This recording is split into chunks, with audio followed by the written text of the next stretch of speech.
નમસ્તે વિદ્યાર્થી મિત્રો. ધોરણ 10માં ચેપ્ટર નંબર 1 રાસાયણિક પ્રક્રિયાઓ અને સમીકરણો. આ ચેપ્ટરમાં આપણે રાસાયણિક પ્રક્રિયાઓના પ્રકાર વિશેની વાત છે એ કરી રહ્યા હતા. રાસાયણિક પ્રક્રિયા છે એ ઘણા બધા પ્રકારની હોય છે. એમાંનો આપણે જે પ્રકારની વાત કરી રહ્યા હતા એ પ્રકાર કયો હતો તો કે વિઘટન પ્રક્રિયા. ગયા લેક્ચરમાં વિઘટન પ્રક્રિયા વિશે થોડું ઘણું સમજ્યા હતા. આજે એની અન્ય પ્રવૃત્તિઓ છે એ જોવાની છે. હવે ફરીથી તમને એકવાર યાદ અપાવી દઉં કે વિઘટન પ્રક્રિયા છે એ કોને કહેવાય તો કે જે રાસાયણિક પ્રક્રિયામાં એક જ પ્રકારના પ્રક્રિયકને ગરમ કરવામાં આવે ત્યારે એકથી વધારે જો નીપજ બનતી હોય તો આવા પ્રક્રિયકને આવી જે પ્રક્રિયા થાય છે એને વિઘટન પ્રક્રિયા કહેવાય. કેવી પ્રક્રિયા તો કે એક જ પ્રકારના પ્રક્રિયકને ગરમ કરવામાં આવે અને એકથી વધારે નીપજ બનતી હોય ત્યારે આ પ્રકારની જે કાંઈ પ્રક્રિયાઓ થાય છે એને કયા પ્રકારની તો કે વિઘટન પ્રકારની પ્રક્રિયા કહેવાય છે. તો આ વિઘટન પ્રકારની પ્રક્રિયાઓમાં આજે આપણે જોવાનું છે પાણીનું વિદ્યુત વિભાજન, કે પાણી છે એનું વિદ્યુત વિભાજન કઈ રીતના થાય છે. અહીંયા તમને આકૃતિ આપેલી છે. એક પ્લાસ્ટિકનો કપ લીધેલો છે, એમાં બે કસનળી છે એ મૂકેલી છે અને એમાં એનોડ અને કેથોડ છે એ રાખેલા છે અને ગ્રેફાઇટનો સળિયો છે એક જગ્યાએ રાખેલો છે, એને આપણે એનોડ કીધેલું છે અને બીજી જે કસનળી છે એને આપણે કેથોડ તરીકે દર્શાવેલી છે. અને એ બંને છેડા છે એનોડ અને કેથોડ એ કોની સાથે આપેલા છે તો કે એક બેટરી સાથે આપેલા છે. ત્યારે એમાં શું પ્રકારની પ્રક્રિયાઓ થાય છે, કયા પ્રકારની પ્રક્રિયાઓ થાય છે એના વિશેનો અભ્યાસ છે એ કરવાનો છે. હવે આકૃતિમાં દર્શાવ્યા પ્રમાણે એક પ્લાસ્ટિકનો કપ લેવાનો છે, એના તળિયે બે છિદ્ર પાડી અને તેમાં રબરના બૂચ લગાવવાના છે. આકૃતિમાં દર્શાવ્યા પ્રમાણે શું કરવાનું છે કે કાર્બનના વિદ્યુત ધ્રુવને પ્લાસ્ટિકના કપમાં મૂકી અને તેના ઉપર કસનળીને ઊંધી ગોઠવવાની છે. જો મિત્રો શું કરવાનું છે, સૌથી પહેલાં તો કે એક પ્લાસ્ટિકનો કપ લેવાનો છે, એનો જે તળિયું છે એ તળિયામાં બે છિદ્ર પાડવાના છે, નાના હોલ પાડવાના છે અને એ બંને હોલમાંથી શું કરવાનું છે તો કે કાર્બનનો સળિયો પસાર થઈ જાય, વાયર પસાર થઈ જાય એ રીતની એની ગોઠવણી છે એ કરવાની છે. હવે કાર્બનના વિદ્યુત ધ્રુવ એટલે કે ગ્રેફાઇટનો જે વિદ્યુત ધ્રુવ છે એના ઉપર શું કરવાની છે તો કે કસનળીને ઊંધી ગોઠવી દેવાની છે. કપમાં પાણી એટલું ઉમેરો કે જેથી વિદ્યુત ધ્રુવો છે એ ડૂબેલા રહે. હવે આપણે જે કપ લીધેલો છે એમાં એટલી માત્રામાં પાણી ભરવાનું છે કે જેનાથી વિદ્યુત ધ્રુવો જેટલી હાઇટના હોય એના કરતાં થોડુંક વધારે હાઇટમાં પાણી છે એ કપમાં ભરવાનું છે. તેમાં શું નાખવાનું છે તો કે પાણીમાં મંદ સલ્ફ્યુરિક એસિડના થોડાક ટીપા છે એ ઉમેરવાના છે.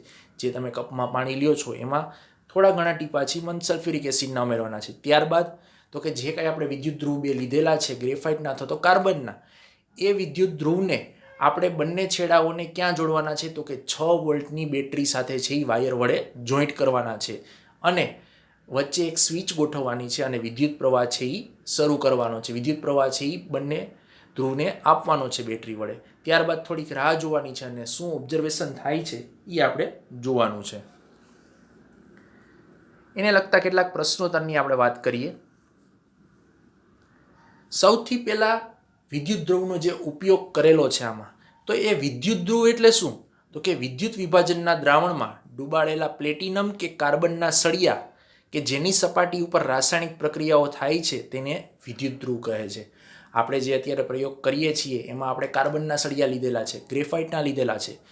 આમ વિદ્યુત વિભાજન દ્રાવણમાં ડૂબાડેલ પ્લેટિનમ અથવા તો કાર્બનના સળિયા કે જેના સપાટી ઉપર રાસાયણિક પ્રક્રિયાઓ થાય છે તેને શું કહેવાય છે, વિદ્યુત ધ્રુવ કહેવાય છે.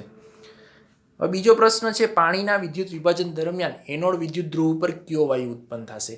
આ પ્રક્રિયા જ્યારે થશે ત્યારે જે એનોડ છે એના ઉપર કઈ પ્રક્રિયા થશે તો કે પાણીના વિદ્યુત વિભાજન દરમિયાન એનોડ વિદ્યુત ધ્રુવ ઉપર ઓક્સિજન વાયુ છે એ ઉત્પન્ન થશે. આપણે બે પ્રકારના ધ્રુવ હોય છે, એનોડ અને કેથોડ.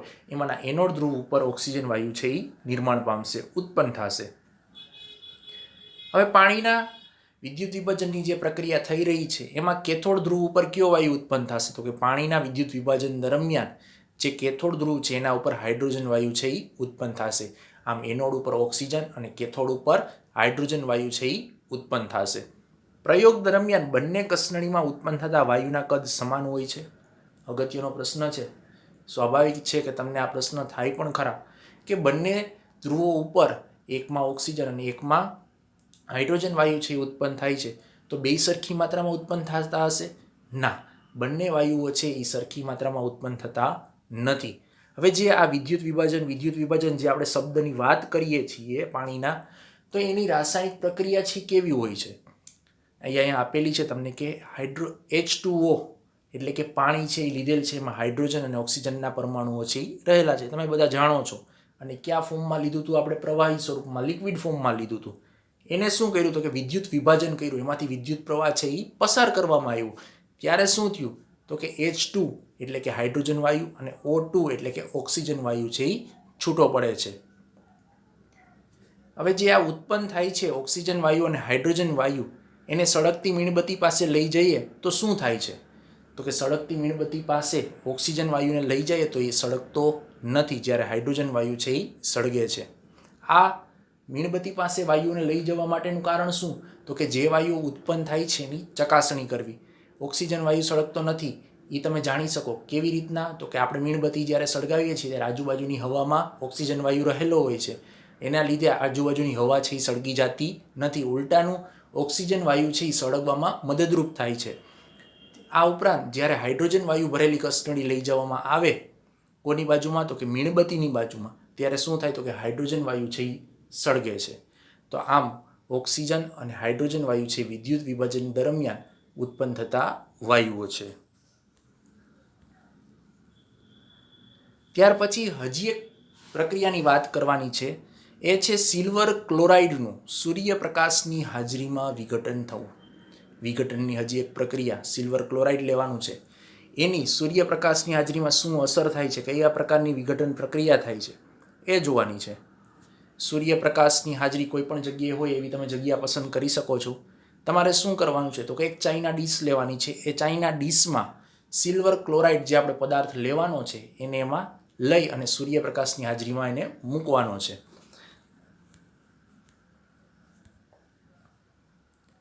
હવે એક બાષ્પ વાટકી અથવા તો એને બીજા શબ્દમાં ચાઇના ડીશ પણ તમે કહી શકો, એમાં કેટલો સિલ્વર ક્લોરાઇડ લેવાનો? તો કે 2 ગ્રામ જેટલો સિલ્વર ક્લોરાઇડ છે એ લેવાનો છે. અને આ બાષ્પ વાટકીને થોડાક ટાઈમ માટે સૂર્યપ્રકાશની હાજરી જ્યાં અવેલેબલ હોય એવી જગ્યાએ એને રાખવાનો છે. આ વસ્તુ કર્યા પછી કયા પ્રકારની પ્રક્રિયા થાય છે, શું એમાં થાય છે, એના વિશેના પ્રશ્નોનો ખ્યાલ મેળવીએ. કે સૂર્યપ્રકાશમાં મૂકતા પહેલાં સિલ્વર ક્લોરાઇડ નામનો જે આપણે પદાર્થ લીધેલો છે એ પદાર્થ કયા રંગનો હતો? તો કે સૂર્યપ્રકાશમાં મૂકતા પહેલાં જે સિલ્વર ક્લોરાઇડ આપણે લીધેલો હતો એનો કલર છે કેવો છે? તો કે સફેદ રંગનો પદાર્થ છે. હવે સૂર્યપ્રકાશને થોડા સમય માટે આપણે રાખી મૂકવાની વાત કરી હતી. સૂર્યપ્રકાશની હાજરીમાં સિલ્વર ક્લોરાઇડ છે ને થોડોક ટાઈમ સૂર્યપ્રકાશમાં રાખવાનો હતો. ત્યારે મૂકી રાખતા સિલ્વર ક્લોરાઇડના રંગમાં શું પરિવર્તન આવે? તો કે સૂર્યપ્રકાશમાં જ્યારે થોડાક ટાઈમ માટે સિલ્વર ક્લોરાઇડ છે એને રાખવામાં આવે તો સફેદ રંગમાંથી એ કેવા રંગનો થાય છે? ભૂખરા રંગનો થાય છે. સિલ્વર ક્લોરાઇડ આપણે જ્યારે લીધો હતો ત્યારે સફેદ રંગનો હતો. હવે સૂર્યપ્રકાશની હાજરીમાં એને જ્યારે મૂકવામાં આવે છે ત્યારે એનું રંગ પરિવર્તન થાય છે અને સફેદમાંથી કેવા રંગનો બને છે? ભૂખરા રંગનો બને છે. તો સૂર્યપ્રકાશની હાજરીમાં જે વિઘટન પ્રક્રિયા થાય છે, બરાબર, એ કયા ટાઈપની છે એ અહીંયા દર્શાવેલી છે.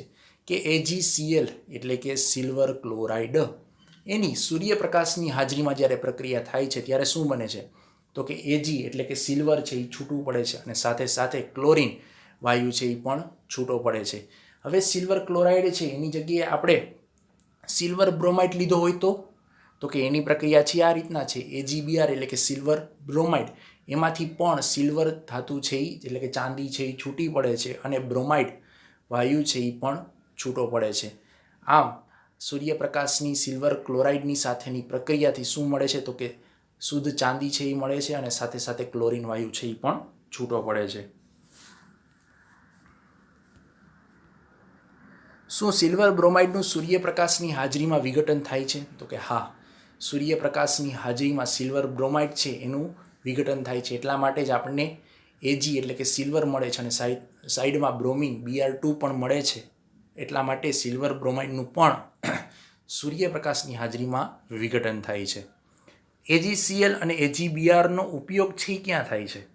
તો કે AgCl અને AgBrનો ઉપયોગ છે શ્યામ અને શ્વેત ફોટોગ્રાફીમાં થાય છે. શ્યામ અને શ્વેત ગુજરાતીમાં શબ્દ થોડોક અઘરો લાગે, પણ જો એને ઇંગ્લિશમાં જાણીએ તો તમને ઇઝીલી સમજાઈ જશે કે બ્લેક એન્ડ વ્હાઇટ જે ફોટોગ્રાફી કરવામાં આવે છે આમાં એનો ઉપયોગ છે એ સૌથી વધારે પ્રમાણમાં થાય. કોનો? તો કે AgCl અને AgBrનો. વિઘટન પ્રક્રિયાની આપણે વાત કરી. હવે રાસાયણિક પ્રક્રિયાઓનો અન્ય એક પ્રકાર એ છે વિસ્થાપન પ્રક્રિયા. હવે આ વિસ્થાપન પ્રક્રિયાની આપણે વાત કરીએ તો એમાં એક પ્રવૃત્તિ છે કે લોખંડની ખીલી અને કોપર સલ્ફેટનું દ્રાવણ લેવાનું છે. એ બંને વચ્ચે કયા પ્રકારની પ્રક્રિયા થાય છે એ આપણે સમજવાની છે.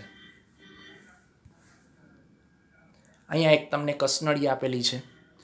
એ કસનળીમાં તમે જોઈ શકો છો કે એને એક સ્ટેન્ડ સાથે રાખેલી છે અને દોરી વડે આપણે શું કર્યું છે તો કે આયન એટલે કે લોખંડની ખીલી છે એને ડુબાડેલી છે. કેમાં? તો કે કોપર સલ્ફેટના દ્રાવણમાં. એક કસનળી છે એમાં કોપર સલ્ફેટનું દ્રાવણ લીધું છે. દોરીથી બે ખીલી બાંધી અને બંને ખીલીને આ દ્રાવણમાં ડુબાડીને રાખેલી છે. એને આપણે આકૃતિ નંબર 1 કહીએ છીએ. હવે આ પ્રક્રિયા થાય છે ત્યારે શું કમ્પેરિઝન કરવાની છે કે થોડાક ટાઈમ પછી જે લોખંડની ખીલી છે એ દ્રાવણમાં ડુબાડેલી હતી એને બહાર કાઢી અને જે આપણી ઓરિજિનલ ખીલી છે એની સાથે એનો કલર કમ્પેરિઝન કરવાનું છે, કેવી દેખાય છે એ જોવાનું છે. અને કોપર સલ્ફેટનું દ્રાવણ જે મૂળ હતું એ દ્રાવણ એક ટેસ્ટ ટ્યુબમાં લેવાનું છે અને કસનળી એ કહેવાની છે. અને આપણે લોખંડની ખીલી આ જે કોપર સલ્ફેટના દ્રાવણમાં ડુબાડી અને જે રંગ પરિવર્તન થાય છે એ જે કસનળી છે એ બંનેને સાથે રાખી અને એનું કમ્પેરિઝન છે એ કરવાની છે. એને આપણે બી કહીએ છીએ. હવે સૌથી પહેલાં શું કરવાનું તો કે કાચ પેપરથી સાફ કરેલી આયર્નની 3 ખીલી લ્યો. કાચ પેપરથી એટલે કે ખીલી ઉપર ઘણી બધી પ્રક્રિયાઓ, ધૂળ હોય કે રચકણો હોય અથવા તો કાટ હોય એને આપણે દૂર કરવા માટે કાચ પેપરથી ખીલીને છે એ સાફ કરવાની છે. એવી કેટલી ખીલી લેવાની? 3 ખીલી લેવાની છે. હવે બે કસનળી પર A અને B લખો. બે કસનળી લઈએ છીએ એના ઉપર એકમાં A લખવાનું અને એકમાં B લખવાનું છે. પ્રત્યેક કસનળીમાં કેટલું? તો કે 10 ml કોપર સલ્ફેટનું દ્રાવણ લેવાનું છે. બે કસનળી લીધી, બંનેમાં 10-10 ml આપણે કોપર સલ્ફેટનું દ્રાવણ છે એ ભરવાનું છે. હવે આકૃતિ 1.8ના એમાં દર્શાવ્યા મુજબ આયનની ખીલીને દોરીથી બાંધી 20 મિનિટ સુધી કોપર સલ્ફેટના દ્રાવણમાં ડુબાડી રાખો. તુલના કરવા માટે એક ખીલીને દ્રાવણથી અલગ રાખો. આપણે પહેલાં પણ આકૃતિ બતાવેલી હતી કે સ્ટેન્ડ સાથે કસનળી છે એને બાંધેલી છે, રાખેલી છે, જોઈન્ટ કરેલી છે. એમાં આપણે દોરી વડે બે ખીલી છે એને ડુબાડવાની છે.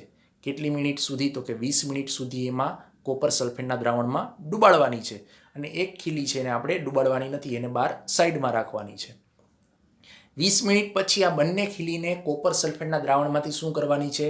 તો કે બહાર કાઢી લેવાની છે. બંને ખીલીના રંગની તુલના છે એટલે કે કમ્પેરિઝન છે એ આપણે જે ત્રીજી ખીલી સાઈડમાં રાખી હતી એની સાથે કરવાની છે. શું રંગ પરિવર્તન તમને જોવા મળે છે એ તમારે જોવાનું છે. કોપર સલ્ફેટના દ્રાવણની રંગની તીવ્રતાની પણ સરખામણી કરવાની છે.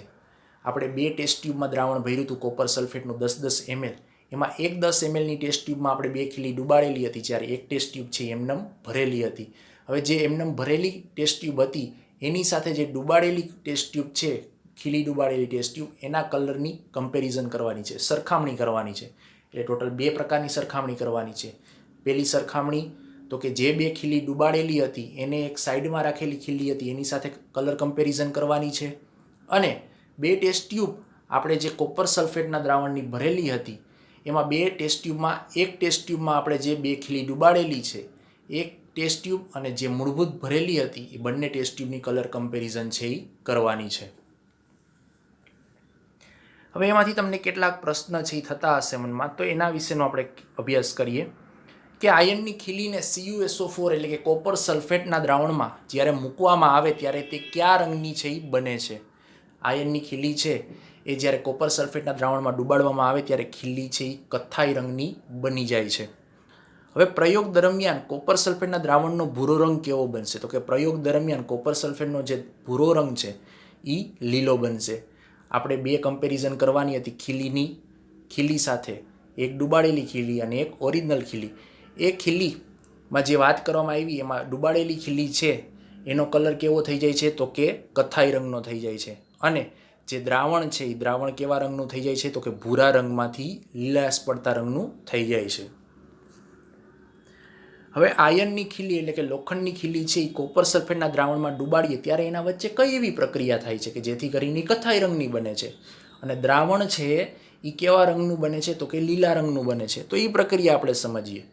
Fe એટલે કે લોખંડ અથવા તો લોખંડની ખીલી પણ તમે કહી શકો. એને કોની સાથે પ્રક્રિયા તો કે CuSO4નું જે દ્રાવણ લીધું હતું કોપર સલ્ફેટનું એની સાથે પ્રક્રિયા કરાવવામાં આવે ત્યારે એમાંથી શું બને તો કે FeSO4 બને છે.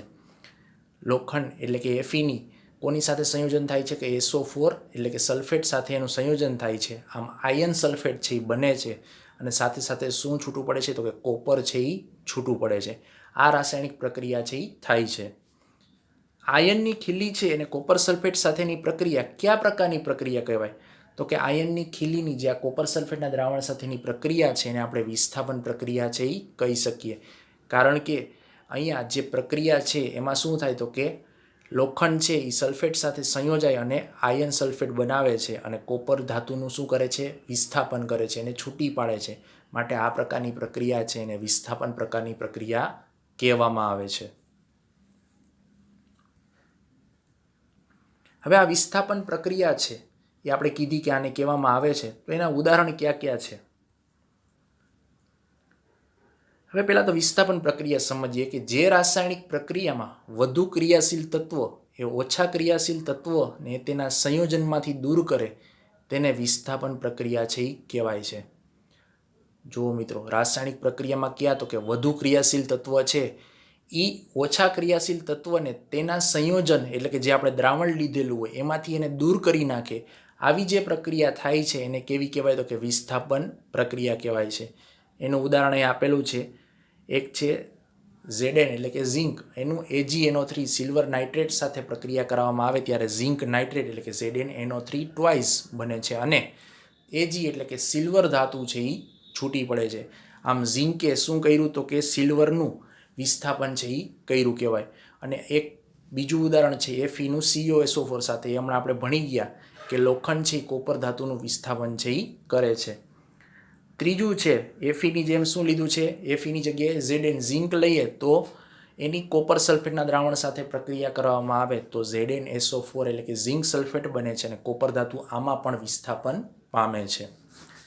ત્યારબાદ એમાં લઈએ Pb એટલે કે લેડ, એનું CuCl2 સાથે કોપર ક્લોરાઇડનું દ્રાવણ સાથે પ્રક્રિયા કરવામાં આવે તો શું છૂટું પડે તો કે PbCl2 એટલે કે લેડ ક્લોરાઇડ છે એ બને છે અને કોપર ધાતુ આમાં પણ છૂટી પડે છે. અહીંયા જે Zn ઝિંક ધાતુ લીધી છે Fe એટલે કે લોખંડ, Pb એટલે કે લેડ અને Ag એટલે કે સિલ્વર અને Cu એટલે કે કોપર, આ બધી ધાતુઓ આપણે લીધેલી છે. એમાં Zn, Fe અને Pb આ ત્રણ ધાતુ છે એ Ag અને Cu કરતાં કેવી છે વધુ સક્રિય તત્વો છે, વધુ સક્રિય ધાતુ છે. આમ વધુ સક્રિય ધાતુ ઓછી સક્રિય ધાતુનું શું કરે છે વિસ્થાપન કરે છે. માટે આ પ્રકારની પ્રક્રિયાઓને કેવી કહેવાય વિસ્થાપન પ્રકારની પ્રક્રિયાઓ કહી શકાય છે. ત્યાર પછી વાત કરવાની છે આપણે દ્વિવિસ્થાપન. વિસ્થાપન પ્રક્રિયા આપણે જોઈ ગયા કે વધુ સક્રિય ધાતુ છે, તત્વ છે એ એના સંયોજનમાંથી એના દ્રાવણમાંથી ઓછી સક્રિય જે તત્વો અથવા તો ધાતુ છે એને છૂટી કરે છે. એ પ્રકારની પ્રક્રિયાને વિસ્થાપન પ્રક્રિયા કહેવાય. હવે દ્વિવિસ્થાપન પ્રક્રિયા જોવાની છે. દ્વિવિસ્થાપનમાં વાત ઉદાહરણ દ્વારા જે કરવાની છે એ ઉદાહરણ છે બેરિયમ ક્લોરાઇડ અને સોડિયમ સલ્ફેટ દ્વારા દ્વિવિસ્થાપન પ્રક્રિયા છે એ સમજવાની છે. તમને આકૃતિમાં બતાવ્યું છે કે બેરિયમ ક્લોરાઇડ ધરાવતી એક ટેસ્ટ ટ્યુબ છે, કસનળી લીધેલ છે. એમાં સોડિયમ સલ્ફેટ ધરાવતી એક ટેસ્ટ ટ્યુબમાંથી એમાં દ્રાવણ છે ધીરે ધીરે બેરિયમ ક્લોરાઇડવાળી કસનળીમાં ઉમેરવાનું છે અને એના વચ્ચે જે પ્રક્રિયા થાય છે એ પ્રક્રિયા આપણે કેવી રીતના કરવાની છે એ જોવાનું છે. તો કે એક કસનળી લેવાની છે, એમાં 3 ml જેટલું આપણે બેરિયમ ક્લોરાઇડનું દ્રાવણ છે એ લેવાનું છે. બીજી કસનળી છે એમાં પણ આટલું જ, કેટલું તો કે 3 ml, પણ કેનું સોડિયમ સલ્ફેટનું દ્રાવણ છે એ લેવાનું છે અને આકૃતિમાં બતાવ્યું એ મુજબ સોડિયમ સલ્ફેટના દ્રાવણને બેરિયમ ક્લોરાઇડના દ્રાવણમાં મિક્સ કરવાનું છે, એને એમાં ઉમેરવાનું છે. ત્યાર પછી જે કાંઈ પ્રક્રિયા થાય છે એના વિશેની પ્રશ્નોની ચર્ચા કરીએ કે સોડિયમ સલ્ફેટ અને બેરિયમ ક્લોરાઇડનો રંગ છે એ કેવો છે. આપણે બંને દ્રાવણ લીધા છે તો આ બંને દ્રાવણ કેવા છે રંગવિહીન છે, મતલબ પાણી કલરના છે. એને કોઈ પણ બીજો કલર છે નહીં. હવે સોડિયમ સલ્ફેટ અને બેરિયમ ક્લોરાઇડને ભેગા કરતાં શેના અવક્ષેપ મળે છે અને જે કાંઈ અવક્ષેપ મળે છે એના રંગ કેવા છે? તો કે સોડિયમ સલ્ફેટ અને બેરિયમ ક્લોરાઇડને ભેગા કરીએ ત્યારે BaSO4 એટલે કે બેરિયમ સલ્ફેટના અવક્ષેપ છે એ મળે છે, જે કેવા રંગના? તો કે સફેદ રંગના અવક્ષેપ છે જોવા મળે છે. હવે બેરિયમ ક્લોરાઇડ અને સોડિયમ સલ્ફેટ વચ્ચે જે કાંઈ પ્રક્રિયા થાય છે, આપણે બંને મિક્સ કરીએ ત્યારે એ પ્રક્રિયા કયા ટાઈપની છે એનું સમીકરણ છે અહીંયા આપેલું છે. BaCl2નું દ્રાવણ લીધું હતું, સાથે સાથે Na2SO4 એટલે કે સોડિયમ સલ્ફેટનું દ્રાવણ છે એ લીધું હતું, બંનેને મિક્સ કર્યા. એમાંથી શું થશે? તો કે બેરિયમ અને સલ્ફેટ વચ્ચે પ્રક્રિયા થઈ અને BaSO4 અને સાથે સાથે Na અને Cl વચ્ચે પ્રક્રિયા થઈ અને NaCl છે એ છૂટું પડે છે. આમ BaSO4 અને NaCl છે એ નિપજો તરીકે આપણને મળે છે. હવે જે બેરિયમ ક્લોરાઇડ અને સોડિયમ સલ્ફેટ વચ્ચે રાસાયણિક પ્રક્રિયા થાય છે એ કયા પ્રકારની છે? તો કે આ પ્રકારની પ્રક્રિયા છે કેવી? તો કે દ્વિવિસ્થાપન પ્રકારની પ્રક્રિયા છે. હવે આ પ્રક્રિયા દ્વિવિસ્થાપન પ્રકારની છે એવું આપણે કીધું હતું ખરા, પણ દ્વિવિસ્થાપન પ્રક્રિયા કહેવાય કોને એની આપણે ચર્ચા કરીએ અને થોડાક ઉદાહરણ છે એ સમજવાની કોશિશ કરીએ. તો કે જે રાસાયણિક પ્રક્રિયામાં બે પ્રક્રિયકો વચ્ચે આયનોની આપલે થતી હોય તેવી પ્રક્રિયાને દ્વિવિસ્થાપન પ્રક્રિયા છે એ કહેવાય છે. વિસ્થાપન પ્રક્રિયામાં વધુ સક્રિય તત્વ એ ઓછા સક્રિય તત્વને જે તે દ્રાવણમાંથી છૂટું પાડતું હતું. આમાં શું થાય છે? તો કે જે રાસાયણિક પ્રક્રિયામાં બે પ્રક્રિયકો આપણે લીધેલા જે હોય, જેમની વચ્ચે પ્રક્રિયા કરાવવાની હોય, એ પ્રક્રિયકો શું કરે? તો કે આયનોની આપલે કરે છે એકબીજા સાથે. એવી પ્રક્રિયાને કઈ કહેવાય? તો કે દ્વિવિસ્થાપન પ્રક્રિયા છે એ કહેવાય છે. પેલું ઉદાહરણ હમણાં જ આપણે અભ્યાસ કર્યો, Na2SO4 અને BaCl2. આમાં Ba અને SO4 બંને જોઈન્ટ થઈ, બંને સંયોજાય અને BaSO4 બનાવે છે, જ્યારે NaCl એટલે કે સોડિયમ ક્લોરાઇડ છે એ છૂટું પડે છે. એવી બીજી પ્રક્રિયા છે KBr, પોટેશિયમ બ્રોમાઇડ અને BaI2, બરાબર, એની સાથે પ્રક્રિયા થઈ અને BaBr2 અને પોટેશિયમ આયોડાઇડ KI છે એ છૂટું પડે છે. આમ એકબીજા આયનોની આપલે થઈ અને નવી નિપજો મળે છે. આવી પ્રકારની પ્રક્રિયાને કઈ કહેવાય? તો કે દ્વિવિસ્થાપન પ્રકારની પ્રક્રિયા છે એ કહેવામાં આવે છે. આ વાત થઈ દ્વિવિસ્થાપનની. ત્યારબાદ વાત છે અવક્ષેપન પ્રક્રિયા કોને કહેવાય અને એનું ઉદાહરણ છે એના દ્વારા આપણે એને સમજવાની છે. તો કે જે રાસાયણિક પ્રક્રિયા દરમિયાન અદ્રાવ્ય અવક્ષેપ ઉત્પન્ન થાય તે પ્રક્રિયાને અવક્ષેપન પ્રક્રિયા કહેવાય. કોઈ પણ તત્વ તમે લઈ લ્યો, એ તત્વો વચ્ચે જ્યારે પ્રક્રિયા થતી હોય એ દરમિયાન અદ્રાવ્ય અવક્ષેપ છે ઉત્પન્ન થાય. અવક્ષેપ અદ્રાવ્ય મતલબ એ જે કાંઈ અવક્ષેપ ઉત્પન્ન થાય છે એ કોઈ પણ બીજા પદાર્થમાં દ્રાવ્ય થઈ શકે નહીં, અદ્રાવ્ય હોય, અલગથી તરી આવતો હોય. આ પ્રકારની પ્રક્રિયાને અવક્ષેપન પ્રક્રિયા છે એ કહેવામાં આવે છે.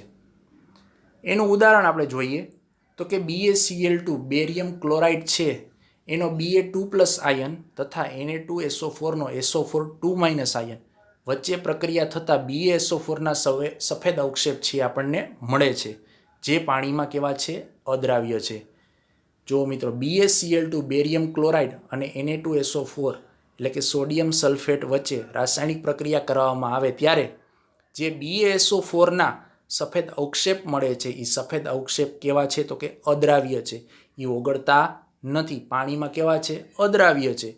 માટે આ પ્રકારની જે પ્રક્રિયા છે એને કેવી કહેવાય? અવક્ષેપન પ્રકારની પ્રક્રિયા છે એ કહેવામાં આવે છે. તો મિત્રો, વધારે પ્રક્રિયાઓ વિશે આપણે નેક્સ્ટ લેક્ચરમાં વાત કરશું. ત્યાં સુધી ઘરે રહો, સુરક્ષિત રહો. Thank you.